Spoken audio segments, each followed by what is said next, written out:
All right, so for my second favorite strategy in terms of making currency and getting stuff that are decently valued is doing these legions encounters, which are so there's like basically a couple of things that's gonna go on here. Is first and foremost, when you do your legions, you drop a bunch of these, which are incubators. These incubators can then be added onto your gear, as you can see. I'm currently got an egg on, like an incubator on each piece of my gear here, and the incubators. So, for instance, this fossil incubator wants me to kill 8,822 monsters, and the monster level has to be level 68 or above. Um, and once I've killed that amount of monsters, this incubator will then drop me basically a fossil, which is these delve items. But there's multiple different ones, so you can see like there's like a little icon on each incubator, which kind of shows you what it is, and it's also a little description that says, for instance, with this one that has the chaos orbs on it, it says adds an incubated currency item. So basically, this could be a chaos orb, it could be a val orb, it could be something better, something worse. It's very random, and there's like, as I said, different kinds. Some of them are definitely better than others, but in general, that's like your first thing you're gonna get out of it is these incubators that you're gonna put on your gear, then go kill some more monsters, and in that turns you can keep producing more and more uh, currency. But besides that, like a byproduct basically to doing the legions, and I will say this right now is I've come to prefer just doing the first legion scarab and then putting four of them on and then having your map atlas map spec'd into it instead of doing all these scarabs. I have done them like a bunch, as you can tell. I don't have a lot of these left. And I did have a lot of them at one point, but I've done all of them, and I found that I kind of just like doing the base one that adds a legion encounter, and then having four of those for more encounters. I think that works the best in my opinion. It is a less profitable method in terms of the Harbinger scarabs, but it's also less expensive. Like the investment it takes is very little. Let me go here. So you're basically getting two of these scarabs for one chaos, whereas the Harbinger scarabs are a lot more expensive. This is a lot cheaper of a method, and it has another byproduct that is very very nice if you ask me, which is it'll drop you these timeless splinters, and from time to time you'll get them as emblems as well. Um, and basically what that does is you can then add these emblems into your map device and then do a Legion encounter map, basically like a big map that has a lot more enemies and it's gonna have a lot more drops. Those drops include these jewels, for instance, the timeless jewels, which are in some cases very profitable and in other cases less profitable. Um,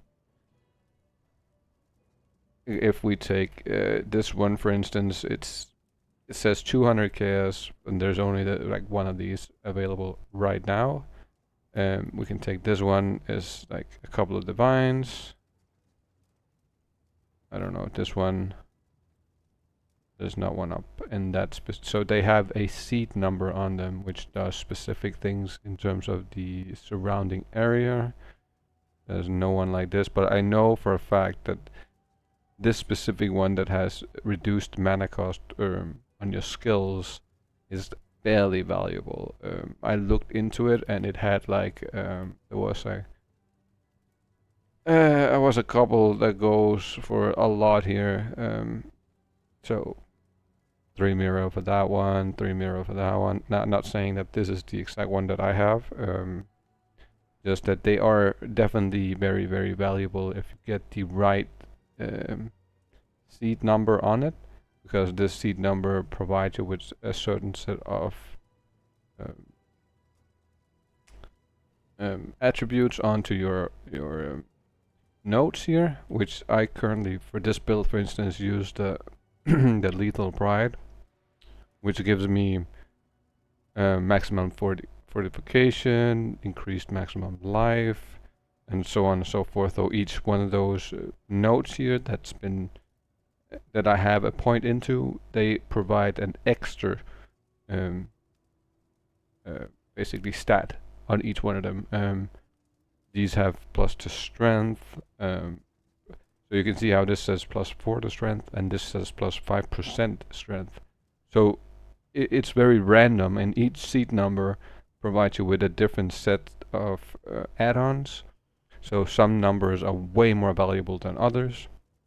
Now, just to quickly kind of show off what this is all about and how I personally do it. I'm not gonna waste a map, so we're gonna fully put everything on here. So yeah, so this one has an additional Legion encounter plus the 4 that we get from this. That's 5 encounters, plus if we're lucky, we'll use the Legion Atlas, which might also provide an extra Legion encounter basically. I prefer to do these on big open maps, and I'll show you in a second why. So for the Atlas map, what I have done here is I have blocked off certain things that I don't want to do, basically for the time, and because it's less efficient, I would say, to have this on at the same time as I'm doing the legions. But I have the Blight, and I have the Sacred Grove, and I have my Legion. That's basically the main 3 things I'll do with this setup right here. Now, I haven't spec'd into the Blights, like the nodes in here in the Atlas, but I have spec'd into the Grove, because the Grove and the Legion, all the nodes that you can spec into are very close together. You can see this is Legion, this is the Grove, and then Legion over here. The Grove and Legion, the Grove and Legion, right? So it just fits together very well. We again over here we have the Grove, or like the Harvest, and the Legion, and they're like right within each other's reach basically. I also have the Shines spec'd in on this map, this Atlas, and I have a couple of Scarab nodes on this Atlas. So I can get 3 things out of this Atlas, or 4 things you could say. You get the Harvest resources, you get extra Scarabs, and you get the Legion, and then I get the Blight encounter from time to time. But most importantly, I have another Atlas tree which does have the Blight spec'd into it. So that's, of course, if I want to do Blight specific stuff, I usually go with the other tree, but since it's just a bonus, if it's there, I'll have it spec'd into this. Alright, so just to show how this works real quick, and to give you a little idea of why you definitely want to do this on an open map and not a closed, or it's not so much a closed map. I would just say, like, don't use a map that has a ton of rooms, because it makes it a lot harder to unlock all the enemies within the Legion stone, right? So because they can spawn on basically both sides of a wall, so if you have like a ton of walls in the area where you're at, it makes it a lot harder to unlock all of them. like all of these statues basically. It's what, I don't know if it's an actual statue, but that's what I usually call them.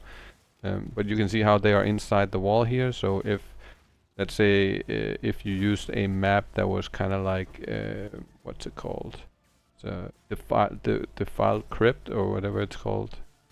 That is a terrible map, for instance. I remember that specific one because I was doing that map and had a Legion encounter on it, and it didn't let me unlock a ton of them because it was hard to get through each and every one of those little rooms in order to reach like basically every single statue in there.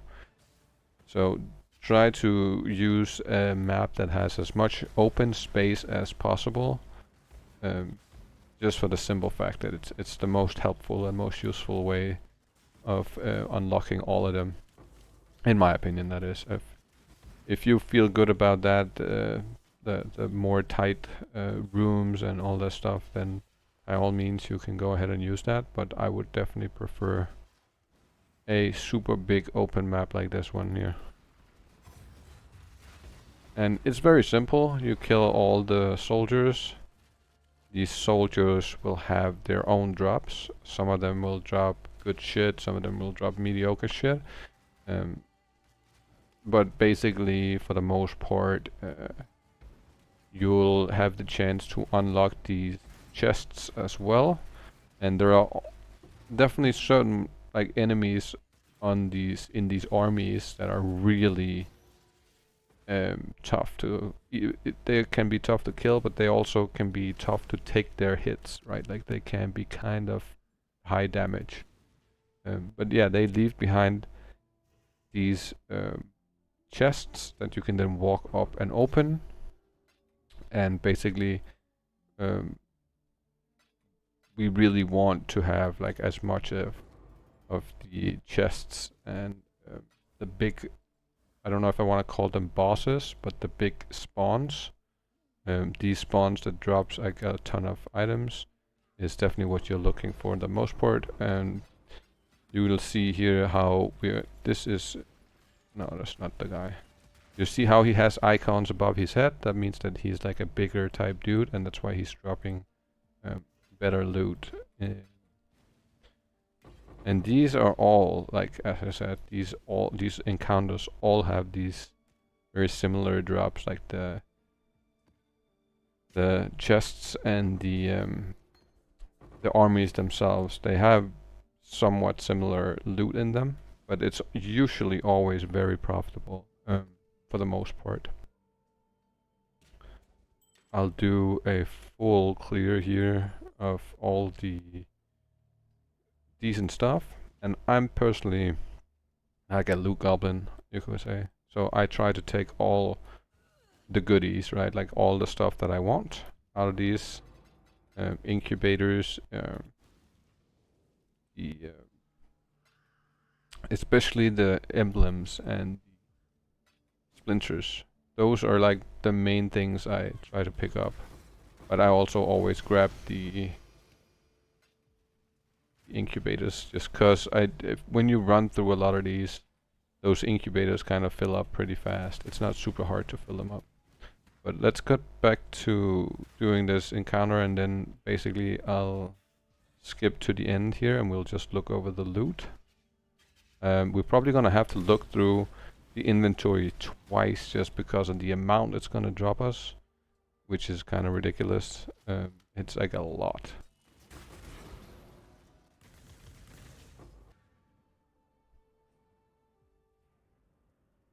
So that was basically all of the kills. Now we come back to loot, to drop off all the loot. And as you can see, there's quite a bit in here. Certainly more so than I need right now. There's like so much stuff here. Oh shit. Okay, so we have a bunch of cards. We have a bunch of essence. Splinters, currency, scarabs. We have some sacrifices. We have some of these fossils. bunch of just random currency items and a shit ton of incubators, which those you'll get a lot of, as you can tell from my inventory here. I have quite a bit of those already. Just set them up over here. There we go. Oh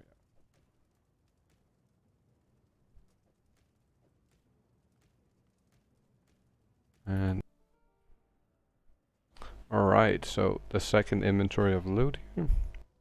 And this is all from the same map, so pretty decent amount. Let's get to the incubator site here, which is, we got so many incubators this round, holy shit. Kinda crazy.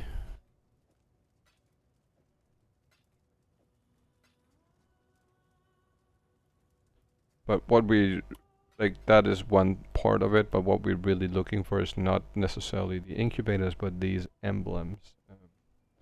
They are by far the most useful items that you'll drop out the Legion. I really do like those. They give you, it's basically like your own map. And they're just really, really nice. And we are gonna do one set of these real quick. I'm not gonna do all 5, we'll just do a white, an orange, and a yellow, because that's like the ones I have the most of. Give me 1 second here. Alright, so you basically have 5 slots in here, and you could put one of these in each slot to get the maximum amount. Since I'm soloing this, I'm not gonna fill it up. Just is a little bit more easy to do with only 3. I'll do 4 at the max when I'm soloing. Otherwise, I would like to have somebody else with me that are doing a decent amount of damage. It just makes it for, like, makes for a better clear. But this is, so you have all these dead soldiers on the ground. They're all gonna come back alive. The whole point of this is stepping in the middle here. And once you step in the middle, you're basically gonna start the boss fight. Or not, it's not a boss fight, it's like the whole war going down here all at once. And then what you want to do is you want to look for these bosses. You want to kill the bosses off real quick. Or at least that's how I do it. This is the worst guy, like my least favorite dude right there, because he does like a ton of damage. But yeah, you want to get to these bosses as fast as possible, kill them off. Once they're dead, you want to run back into the middle, and as you see here in the bottom, it'll fill up the icons for the items that it will drop me. On the map, you're looking for these green circles. I can put the map on the screen actually, like this. Usually I'll just quickly teleport around to see if there's more. No, so we go back in the middle, we respawn them. Don't care about the rest of the undead, like the soldiers you haven't killed. You're basically just running through it to see, and this is where the AoE really comes in handy. Like the more AoE, the better. If I could stand in the middle and just shoot out, would be the best. But since I do have to move around a little bit, we're just quickly running through this. No, we're gonna respawn again. And the more you do this, if you look in the middle of the middle of the screen, you'll see how much of the loot we are basically accumulating here.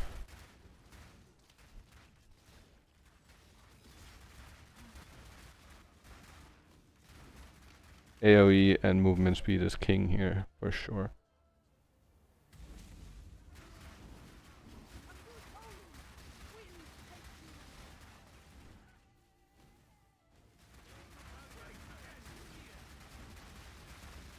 Lion Eye, Marcus Lion Eye, he's like the worst boss of like every single one of them, just because of the damage he can do. Another guy that's kind of nasty is the shield guy. I don't remember his name right now, but he can be a very big nuisance as well. So for this one, I don't know if there's any bosses out here. Looks like it's one of the ones that don't hold any bosses. It's fine, we'll respawn again.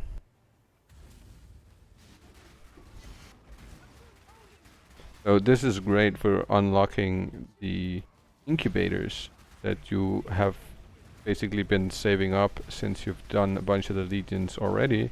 You should have a bunch of those incubators saved up as well.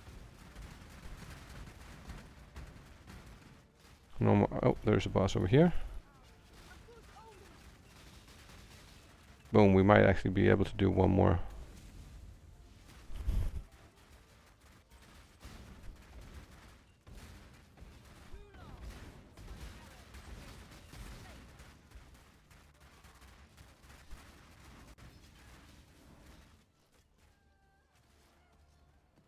That's gonna be it. Now all the loot will basically spawn in the middle in here, as you can tell. And that's about it. We are basically fishing for the timeless jewels here. To get one that's like crazy good, that would be the biggest payout. This though is still a decent amount of loot, and it'll be a little bit random on how good the loot spawns are here, but it's pretty big amount of stuff that'll spawn. So not a bad 3 minutes worth of killing basically in order to get this. Definitely take the Harbinger shards as well.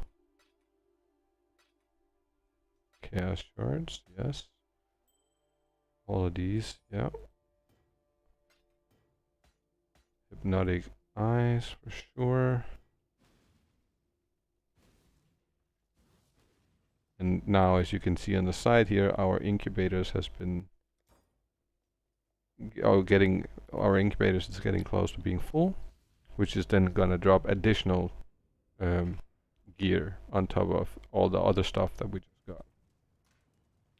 Which, if you're looking through the inventory here, is a ton more. Basically of the same type of loot that we were already getting, but in this specific area, as I said, you have the chance of dropping these timeless jewels, which can be extremely profitable. And some of them are very useful for like most builds. I would say probably take advantage of one of these, which is, with my build, is the Lethal Bride, but could be other ones depending on what build you're running. So that's gonna be it for me. So thank you for watching, and like and subscribe. Catch you in the next one.